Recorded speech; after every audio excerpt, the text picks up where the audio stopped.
everyone. Welcome to The Marketing Drip, where we drip tips to scale your business digitally. Abby here, and today's episode is part of our Fortune Management series.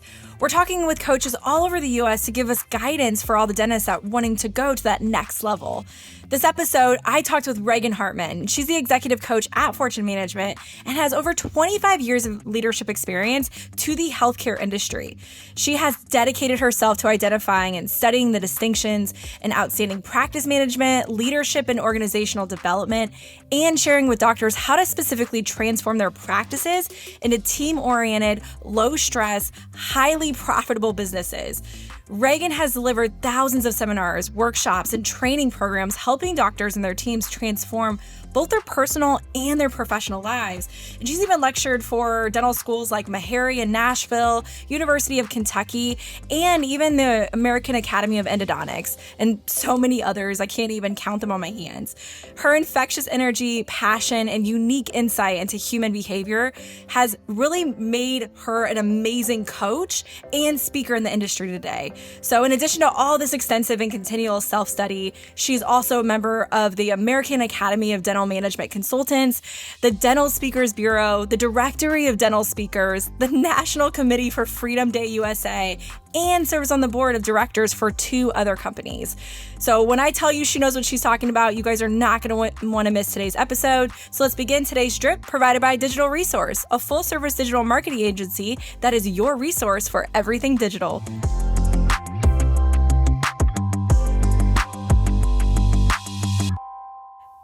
Hey, Ragan, thank you so much for joining us today. I'm so excited to pick your brain and allow you to drip some knowledge on us. So thank you so much for joining us. I really appreciate it. Absolutely, my pleasure. Thank you so much for having me. This is exciting. This is my first podcast of 2023, so this is awesome. Yes, I'm so excited to start that off right, because it's oh my gosh, I always love you speaking. So that like blows my mind that I'm your first podcast this year, because oh my gosh, Ragan, whenever I see you speaking or talking in front of a room, you're giving you a kudos from like the beginning. You always inspire me and just like pump me up. So I'm excited for you to bring that information to our audience and really motivate and start this new year off right, making sure people do feel empowered to run their practices. And so, I mean, based on your experience, what do you typically find that is overlooked when it comes to dental practices? And like, what are you constantly talking to practices about? So obviously, the work that we do spans every area of the practice. And we look at the 5 business engines, right? So it's the people that you hire, how you train them, to the structure and the systems you put in place, to do you and your team know how to enroll treatment? Like to get a yes to every treatment plan that you present, to are you marketing yourself well, which is why I love working with you guys. You guys do such a fantastic job with all of our offices. And we have seen such an amazing impact in the number of new patient phone calls and new patients that they're actually bringing in. So thank you guys for that. Of course. Yeah, so I don't think a lot of dentists go to school to learn how to do dentistry, and they're brilliant at the art of dentistry. Yes. But they don't get a lot of business education. So it's almost like I've heard Mark Murphy say, a lot of dentists go into business and they bought themselves a job because they don't know how to manage and lead people, and they don't know what to watch on their profit and loss statements and how to make sure there's more money at the end of the month instead of more month at the end of the money. And so I think probably one of the biggest things that's overlooked is one of the biggest things that they don't know or don't know that they don't know is how to have your team members, your employees, your staff as partners in this venture with you. So instead of you just being the boss and being the owner, what if you invited your team to partner with you? Because you can't run your practice without them, and they don't have jobs without you. So what if you guys just came together and partnered in whatever you want to create in your business? Then you have like all of these leaders around you making each other better and making the business better instead of it all resting on their shoulders. Oh my gosh. I love that, because you have to be partners, and it's a collaboration for a business. So, I mean, that's such a good point as far as figuring out like what your goals are, what you're trying to achieve. I don't know if you noticed that, but it's always like miscommunication is what you speak about, right? And how if it's not communicated from the top down, how are you supposed to excel together, right? Like, how are you supposed to actually achieve anything? But that's such a great point. In order to be a leader, you have to instill leadership within others. Right. And you have to invite them on that journey. You can't expect them to know what it is you want to produce and collect, or the experience you want your patients to have. Everyone comes from a different background. So you can't just assume that they know what you want unless you spell it out for them. And the second biggest mistake I see a lot of dentists make, especially here recently when we've seen this change in the job market, it's they'll hire someone with years of experience and plug them into a position with zero training. It's like training by fire. You either know it or you don't, right? And they don't invest in really growing their people. It's more, we'll just learn it on the fly, or we'll train on the fly. And they wonder why they're so frustrated and their team is so burnt out and why people don't stay.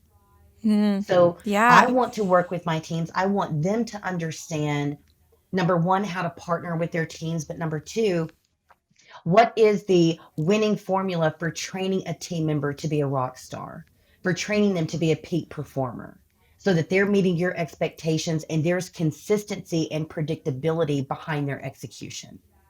Yeah.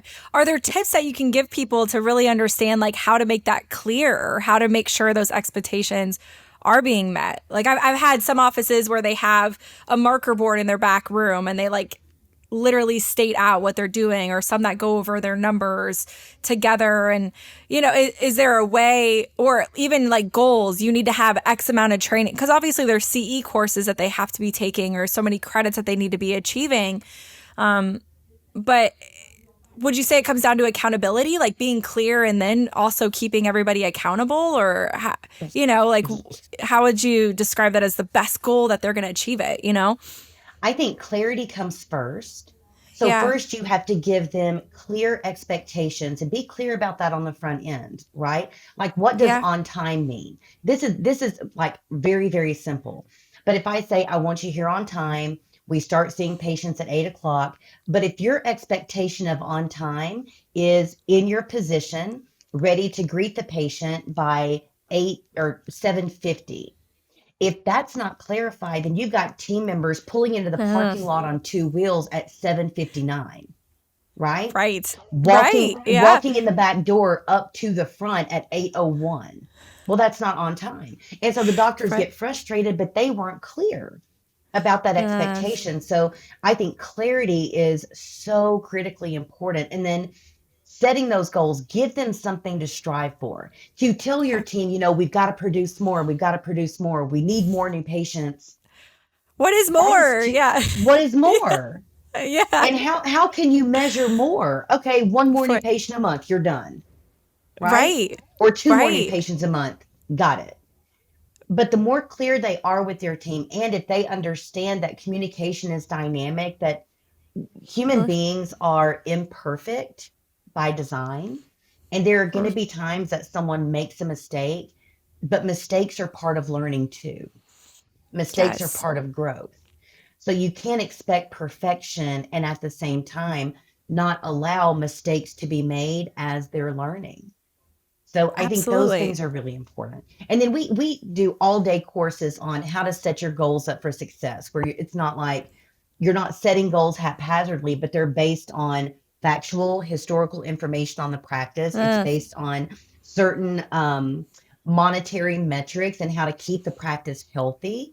So, but we see that all the time where doctors will set goals arbitrarily. They don't even know what they're based on. It's just a number that they think sounds good. Right? Yes. But it's not based on anything.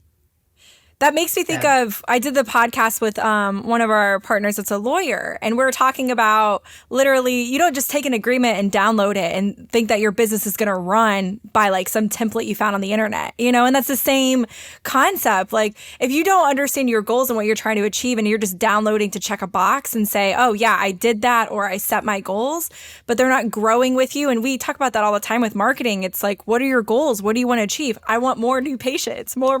It's like, well, how many more new patients, and how do you want to achieve that, and what are you doing to get to that number, and are you tracking your ROI for these results? It's the same with your team. You need to be clear in order for them to feel fulfilled, feel validated. And especially right now, retaining the team is the biggest concern in dental as a whole. So, I mean, how you retain your team is by giving clear expectations, making them feel valued when they achieve those goals, or giving them the right tools to make sure that they can achieve those goals and they're not just failing and being defeated. That's when you're going to either lose them to another practice or even lose them to another industry. You're just kind of seeing that fade out, which that I think that's something that culturally can lack in dental practices. And it's like, it's such a great opportunity. It's a business, just like any other business, but that sometimes doesn't click. And I think it is a lot more. Like, you just constantly hear about, it is a business. It is a practice that has to be run and hit profits and make sure that you are achieving those goals. But yeah, that I 100% agree with you, 100%. But you've been a coach for a long time. You've obviously seen a lot. So, I mean, as far as we've kind of talked about some challenges a little bit, but what are barriers that you tend to see that practices constantly are hitting that actually hold them back, or that don't allow them to grow? So I'm going to use a word that most people out there in your audience land will not recognize. But Good, a challenge. A lot of it is our beliefs and our mindset.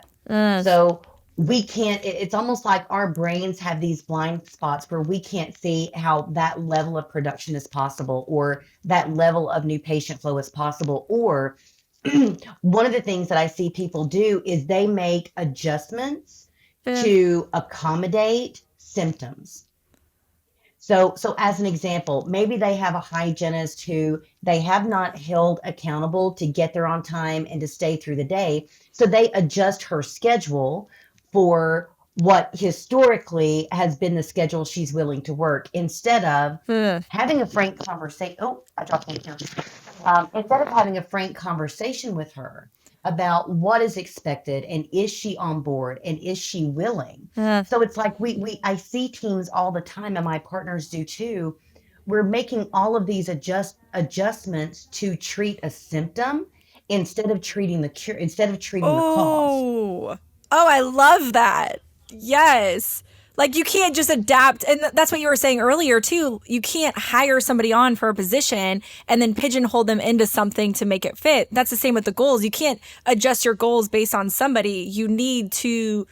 But what would that mean? Does that mean you have to find more talent, or you're trying to push them, give them the right tools to make sure that they are being inspired or they are doing their job? Because you can't just degrade your practice based on performance of one employee, right? But there's so many, probably it's situational based. Like, there's so many different elements that could be at play. Is it the person? Is it the training that they had, like you said earlier? Is it the tools that they have in place? So it's a combination of, is there a clear destination we're headed? Right? Is it defined? Is it measurable? Do we know what it is? Is everyone on the same page? And is there a clear roadmap?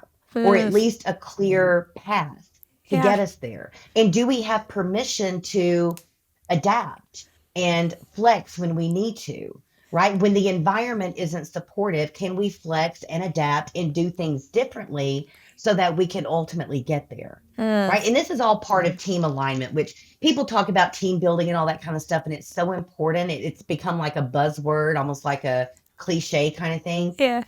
But it's so true. It is so very true.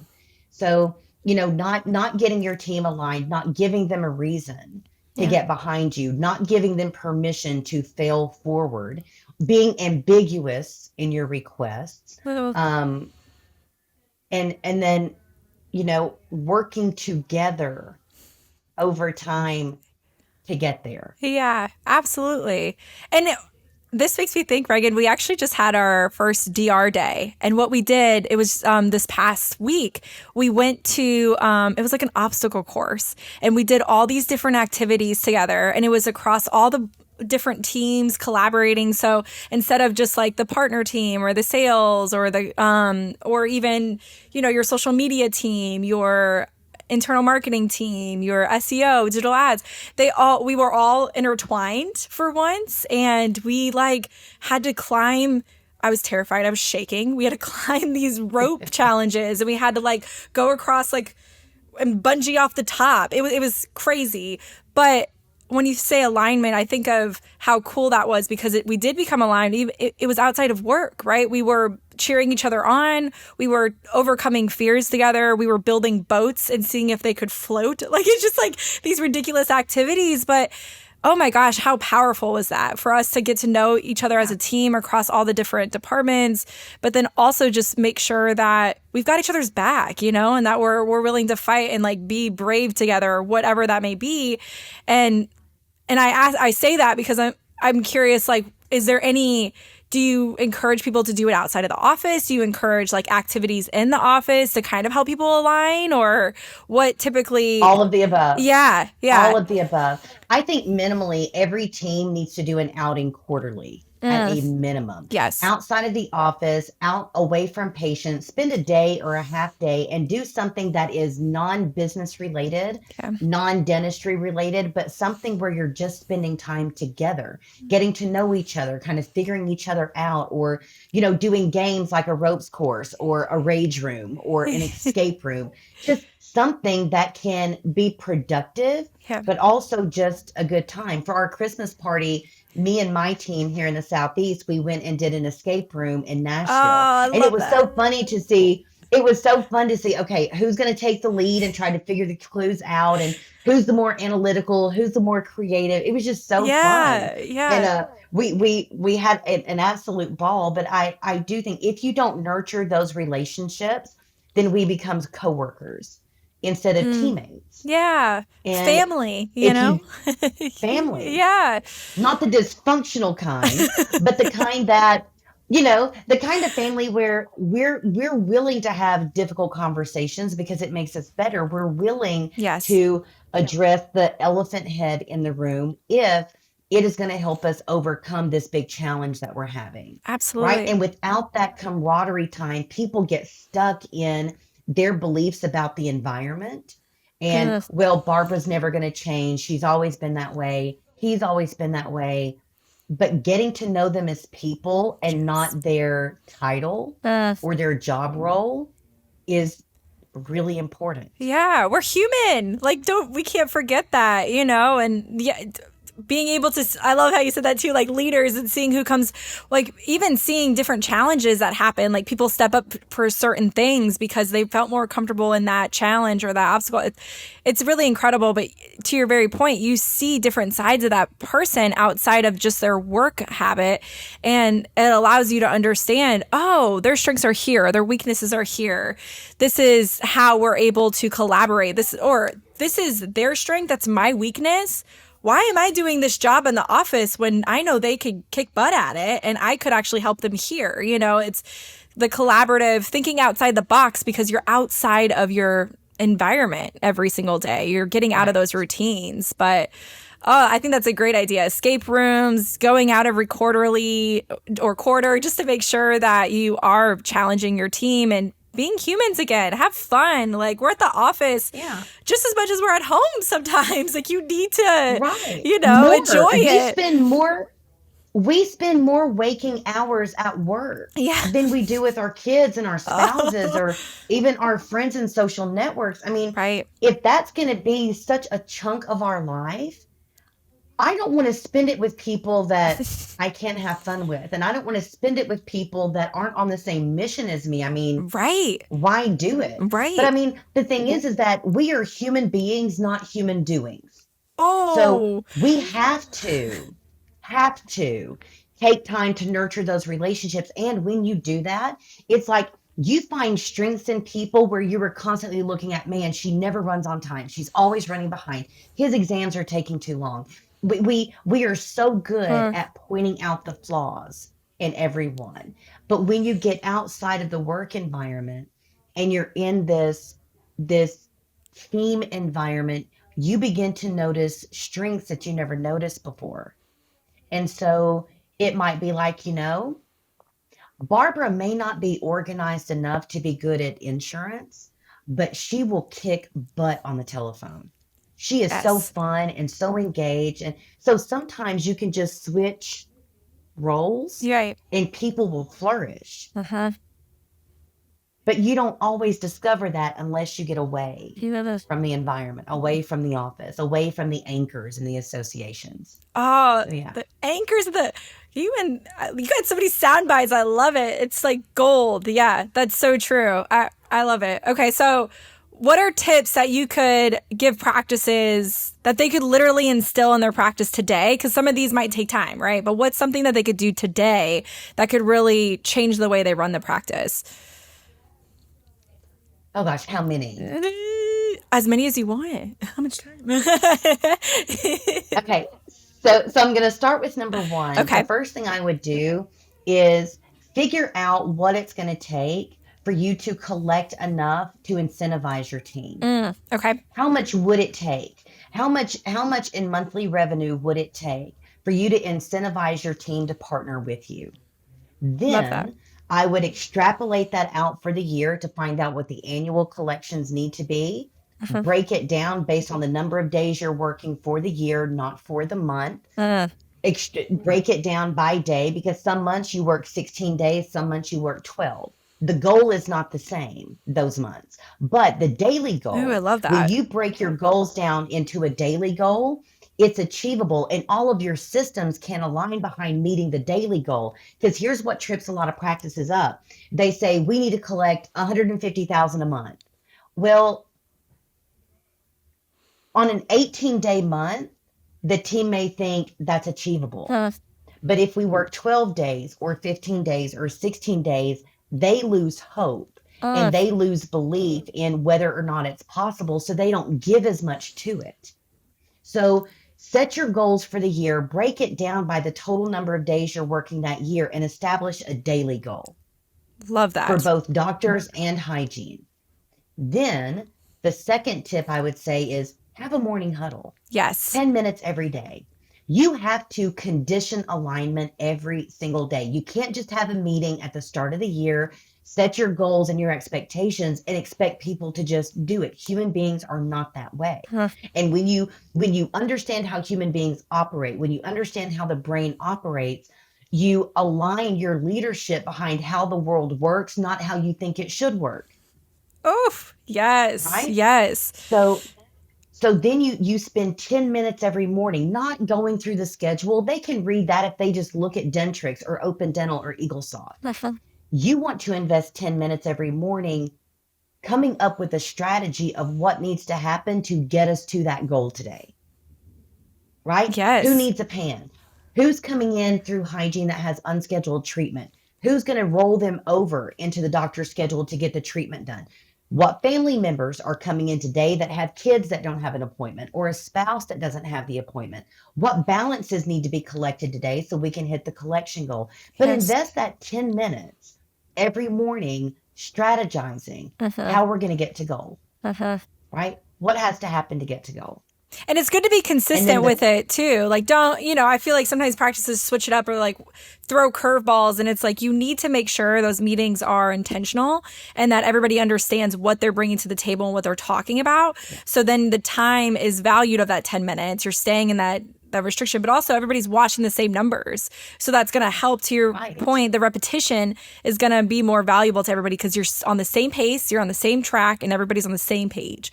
And therefore, yes, and then it becomes yes, and then it becomes expected. So yeah, it takes 30 days to develop a habit. It only takes 66 for a new automatic to be installed. Ooh. So once you do your huddles for 66 days, it's automatic. But you cannot adjust your expectation because you have a team member who's having a difficult time getting there on time.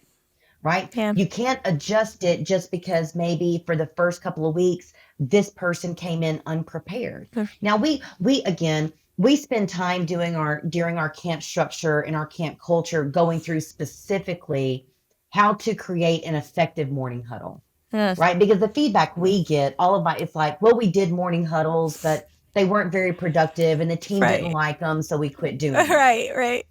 Right? Instead of saying, okay, What did the team not like about them? And were you doing this? Was this a conversation? Were we doing this? So instead of just throwing it out, let's figure out what about it didn't work and change that. Right.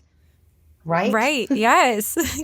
Again, it's not checking a box. Guys, this is a business. Like, we have to make sure that we're instilling all of these tools and just clarity for everybody to have, and the moment that you get not lazy, but like lax about it, right? If you sit back and say, it's not that big of a deal, or it may not feel like a big deal because you're not doing it, but once you do it and once you create those habits, you'll see the major difference and the impact that it has. To your point, though, it's a daily focus. Like, you have to take on each day to get you to the big goal. Otherwise, it will feel defeating because you're just swinging a bat blind, So here's the thing, Abby. If we look at other areas of our life, we're given the formula. If you see someone who is physically fit, they did not get that way because they went to the gym 4 times. I wish. Right? They got that way because it is a consistent habit for them. Right? When you see people who have been married for 55 years and they're still like totally in love and totally, that doesn't just happen. They had to work at it. They make an investment in that. And so you can't just open the door to your business and hire people and expect everything to flow. Life is dynamic, right? Business is dynamic. Problems are not going to completely go away. Problems are going to be there. But if you can train yourself to be proactively looking for the solution to the problem instead of compromising or shifting and adapting to symptoms instead of the cause, then you can have whatever type of practice you want. But it starts in the mind and then in the application. 80% of success is psychology. 20% is mechanics. The mechanics are easy. The mechanics are not hard. It's getting over ourselves, right? Yes. And to your point, the mechanics come 66 days into it. Like, you keep doing repetition, that will happen just automatically for you. It's just stick with it. Right. Easier said than done, but it's the effort put forth for it. So, yes. Yes. No, and here's the third, and this is more just something to consider. The third thing I would say that doctors could implement right now that would change everything is just the recognition that knowing what to do and doing what you know are two totally different things. You may have been to this course. You may have heard about scheduling. You may have heard about or talked to your team about how to manage your AR or how to present treatment plans. And if you are not getting the results that you want, knowledge is not enough. You need execution, and you need consistent execution, measurable, right? Where it's measured against a target or a goal. You can't just sit back and hope. Tony Robbins, I love Tony Robbins. Tony Robbins once said, poor people hope. The wealthy people get up and they do something. Yes, right? Yes. So that's what we're about. We want you to do something. We want your team. We want your team to be your partners. We want your team to execute on these things. And we want to find out, why are they not doing it? What is the psychological barrier that's keeping them from doing it? Unravel that so that they'll do what they know they should do. And then they get rewarded and they feel valued and appreciated and rewarded according to the results they can create. Yes. Oh my gosh. Y'all, you better instill those tips right now. Because it's so true. You want to make sure that in order to run your practice, that it's just clear and that and I like you said, it's also adding value to the people that are working hard. So you're not just instilling it on a day-to-day basis, but you're also appreciating that they're having. It's not like, yay, you did it. Now here's the next level. And here, I'm going to reward you with more, essentially, right? It's like, no, where do they even asking them directly? I feel like there's this vulnerability that doesn't happen that should in the work environment of like, it's okay to just ask them what's going to motivate you, what inspires you, what makes, is and even finding out your, whether that's an Enneagram or whatever that may be, your disc, and really making sure like how that appreciation is valued and heard from that person, to make sure that just because the way you hear things and are appreciated doesn't necessarily mean the other individual is. So, and I feel like a lot of times it's time, it's effort, it seems complicated, right? And obviously you guys have this major company that you're able to do this because this is why it's so important. This actually makes a difference in practices by instilling these different habits in. But the time put in, there's so much value and there's so much appreciated. And especially because we are here so much at the job, and that is what it's supposed to not just pay for your lifestyle now. So you're not hoping, but you're winning. But it's also what's going to be you're leaving for your generations to come, your family and the families. And especially in dental, you just find them passing along generation to generation, that practice. So it's like, how are you going to make sure that it's going to grow over time too? So I love that. Yeah.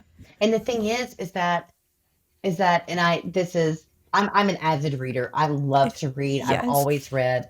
But one of my favorite authors, one of my favorite speakers was Jim Rohn. And he said, for it to change, you must change. For it to get better, you have to get better. So it's like all of this comes to us because we're willing to work on us. We're willing to work on what we're doing, how we're leading, how we're organizing, how we're managing, and not just hoping that it'll get better through osmosis or because we want it or because we prayed one night. Even God expects us to do something. That's right. Yes. Right? Yes. So I think the moment you make the decision that it has to change, that something must change, then find someone who can help you, who can guide you in the right direction to say, okay, this is specifically what needs to change. And this is how it needs to change. Now let's figure out how to get the team aligned behind it. Yeah. And you're right. I mean, whether it's Colby, DISC, Enneagram, Myers-Briggs, whatever, astrological signs, I don't even care. But figuring out what motivates someone and building that into how you lead them, man, that's like gasoline on a fire. And that made me think of when you talked about partners, like you're saying that as a team, right? Like every individual on the team is a partner. You're also, what's beautiful about dental is the community. Everybody wants to help everybody, and it's reaching out. It's finding, I swear I talk about this on every single episode, but it's so important to have your board of experts, if you will, that are in your corner and that can take that load off of you. So having a coach that you can go to and guide you, and that you're not just trying to wing it or figure it out or think, I don't know what my problem is, or I don't know what's allowing me not to grow to the caliber that I want to grow.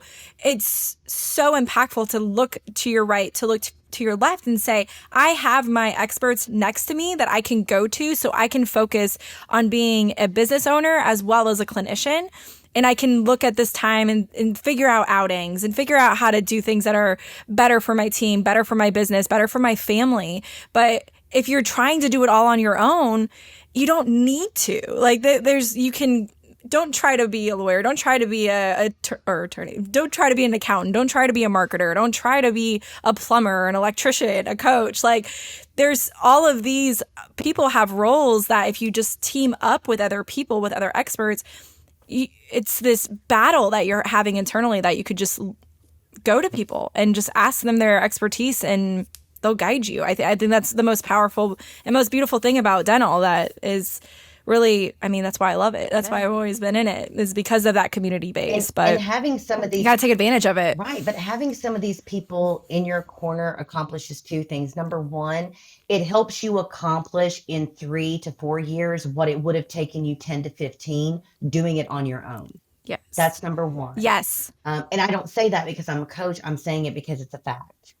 Okay. Yeah, don't reinvent the wheel. Right. We already have the formula. We have worked with hundreds of offices who tried to break through a barrier for years, sometimes decades, because they were trying all of these things and didn't know what to do. Well, find somebody who's already done it. We're in our 34th year of this. We've seen it all. Yeah, We have seen we got everything. it. And if you just have a little bit of direction, you condense the process. And not only that, but instead of you doing it on your own, getting some of your life back with your spouse, with your kids to vacation, and know the business is handled, Yes. know that your team has everything under control. So it's all of those things. So why not have the best of all worlds instead of staying stuck Right. in that's just the way it is. I practice in this Uh-uh. rural town in Alabama. It's just the way it is. Or I practice in this podunk town in Tennessee. It's just the way it is. Or I'm not in a big city. I'm over here in Western North Carolina. It's just how Hmm. it is. It's not just how it is. Yes. It's what you're choosing. Just choose different. That's Oh, it. yes. That is my biggest pet peeve. Whenever someone says that, like it's just how it is. It's like, no, I love. Oh my gosh, that's so true. Just you're choosing that direction. Right. You're choosing to settle. You're choosing to just keep it how it is. There's always new ways, especially in the digital age. Hmm. Like it's constantly evolving and changing, and And remember, we hear I that too. Like, oh, you're so yeah. remember Go I ahead. talked about psychology. I get, Yeah. and I full disclosure, I Mm, understand you have plenty of references that support this is just how it is. I got that. I understand that. yeah. But that psychology is going to keep you exactly where you are. If you start looking for other references, like those 10 patients who did move forward with the $10,000 treatment plan, as opposed to the five who were questioning insurance, right? We get Yes. what we focus on. So yes, take a look at me. I mean, it's just a matter of references, but you can build new references. So, Ah, you get what you're looking for. right, That's exactly it. That's exactly it. So get more, right. do more. Yes. Oh my gosh. Oh, I'm gonna go like climb a mountain Is right now. that- It's so true. It's so true. It sounds easier than said, but it's true. Like it's just a matter of focus, and it's your mindset, but also the people you surround yourself with. If everybody else is agreeing with you and saying that that is the normal, that is how it is, well then yeah, you're gonna believe it. So gain all kinds of different perspective and the talent in the pool and get that insight. But obviously you have a lot of experience like, as far as what you've talked about, right? I love to always know when it comes to fortune management coaches, like what's your favorite success story? What is the one, and I'm sure you have like a million, but what is the one that really help, like your coaching led them to practice growth and it just like impacted you? oh gosh. So the one that sticks out right now is Yeah. it's a really recent example. So one of my partners in Charlotte, Brian Strickland, he's also a fortune coach. We've Yeah. been working with this office for about 6 months, and they've had some challenges. We lost a hygienist. We have been Uh, looking for a second assistant, couldn't find one. We've been looking for a second front desk, and the job market was just really difficult. So anyway, so we worked last year. The team did great. We had goals. We had all the foundation. And they did see like moderate growth the last 6 months of last year, but it wasn't like what we're used to seeing and what we want to see. And so we were yeah. with this team last, there goes my earpods. See, I'm not used to these. Um, It's okay. so we were with this team last Thursday, and one of the assistants said, we're just really discouraged because when we first met you, you got us all excited about this bonus, and we haven't gotten one yet. And we've all been working really, really hard, and uh, it just doesn't seem doable. And so we sat there and I said, okay, let's find out what's keeping it from happening. Well, we knew we needed to hire an assistant, we needed to hire a hygienist, and we needed another front desk. All of those roles were filled as of January 14th, I think. okay. So as of the 14th of January, all the roles were filled. So then Brian and I walked them through and said, okay, so let's just see what it would take. Because one of their goals for 2023 is for the team to bonus at least $500 every single month per person. Okay. So we That's sat and awesome. we said, well, let's just see what has to happen in January to start the year off in bonus. And so we ran the numbers for them. We did the 3-month rolling average. We calculated what it would be. And based on what they had collected so far in January and what they needed to overcompensate for the shortfall in November and December, from Thursday of last week until today, they needed to collect $40,000 to get them there. And this was not including what we would have collected from what was scheduled Monday and Tuesday. So at first, the team was kind of like, we only have Monday and Tuesday. And, you get all, and I said, are you seeing patients tomorrow? And one of the hygienists was seeing some patients and the doctor had a few checks, but the rest of the team wasn't scheduled to work on Friday. So I said, we have all of these dollars in aging accounts receivable. We have these past due insurance claims. What if everyone was willing to come in for 2 hours on Friday and work the aging AR? And then we went into dental intel. We pulled up a list of where the patient balances were, and we showed them how with contacting 20 patients, they could get to the 40,000. So then we got a text from the doctor on Friday at about, 12 o'clock. And he said, I am so proud of my team. In 2 hours, they have either collected or have commitments to collect by the 31st, $40,000. So, Ragan! Oh my gosh, that's amazing. Oh my gosh. So this morning, Brian and I go into their dental intel and I'm looking because I was like, promise to pay is not paid.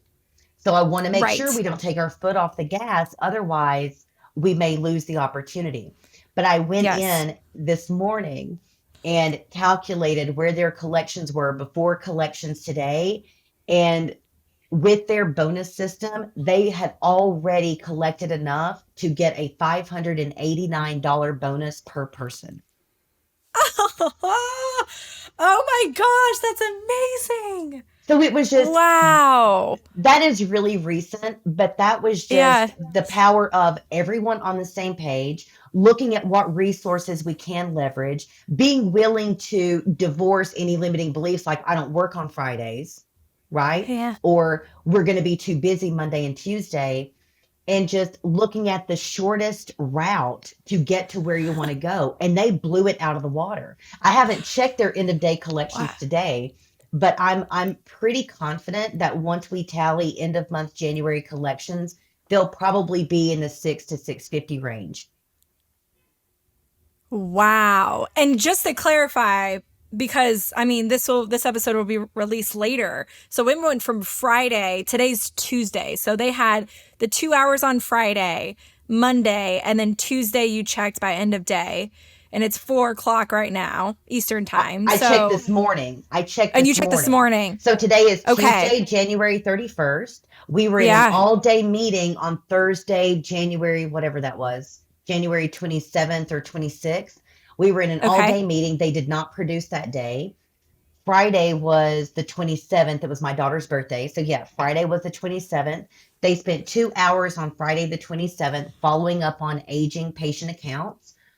Blew over the weekend, came in Monday, collected what they were going to collect, saw patients. I checked this morning and they had already collected enough for a $589 bonus per person before today's collections were totaled. Oh my gosh. So put the clarity of your goals of what you want to achieve, finding the holes of why you can't achieve it, and then all hands on deck. Let's go. Get after it. Wow. That is incredible. And talk about just starting the new year with that. We talk about mindset. That is a clear mindset right there. You're starting your year off strong and you're like, I can do anything. I'm not giving this up. And then they got paid. Right. Like once they get that itch of getting that extra money, like, oh my gosh, let's do it again and again. And I'll come in on a Friday for 2 hours if it means, wow. Now, if you think about that's incredible. If you think about it, and I can't do this with my cat, I'll do the annualized version. If you think about it, at $500 a month, they have created a $6,000 raise per person. That did not come Oh my directly gosh. from the profitability and the practice. They created it because they went above what it took to survive. Oh my gosh. Now, Wow. for people in the dental industry, for team members in the dental industry who are used to making anywhere from $18 to $28 an hour if you're an assistant, to maybe 36 to 45 if you're a hygienist. For team members in the dental setting, $6,000 a year is a substantial increase. Yes. Substantial. That could be your family vacation this year to somewhere other than, Chuck E. Cheese or, Carowinds or whatever. Right. But it's, we've had teams, and I'm proud to say, but we've had teams where the team members earned enough in bonus that these females became the breadwinners in their household. They were making more than their spouses. Oh my gosh. So it's incredible what people will do when they can see the way. They have a belief that it's possible and they know how to make it happen. It was amazing. So I've been on cloud nine for all day. I've just been ecstatic. As you should. I'm on cloud nine for you. Like that's incredible results just to drive. And that just shows too, it's just a recent thing that's top of mind. I'm sure you guys are used to that type of impact all the time. And that's why y'all inspire me. And I just love what you guys are doing over at Fortune Management. And that's just incredible as far as just a quick turnover. Incredible. But Ragan, I've enjoyed having you so much on this episode. Thank you so much for joining me today. And thank all of you for tuning in. If you want to learn more about unlocking your full potential and have Ragan and her team take care of you, go to fortunemanagement.com. That's fortunemgmt.com, or call her at 931-808-8820. Or better yet, go ahead and send her an email so she can get back to you quickly at raganhartman@fortunemanagement.com. We have all that information right here on the podcast where you can see within the post. So have that quick information, and I promise you won't regret it. You should reach out to Ragan and her team. They'll take care of you and all of your goals that you want to do to thrive. So thank you so much, Ragan. Thank you so much, Abby. This was so much fun. I appreciate you. Yeah. Well, we'll have you back. So good. Awesome. Bye. Anytime. All right. Bye.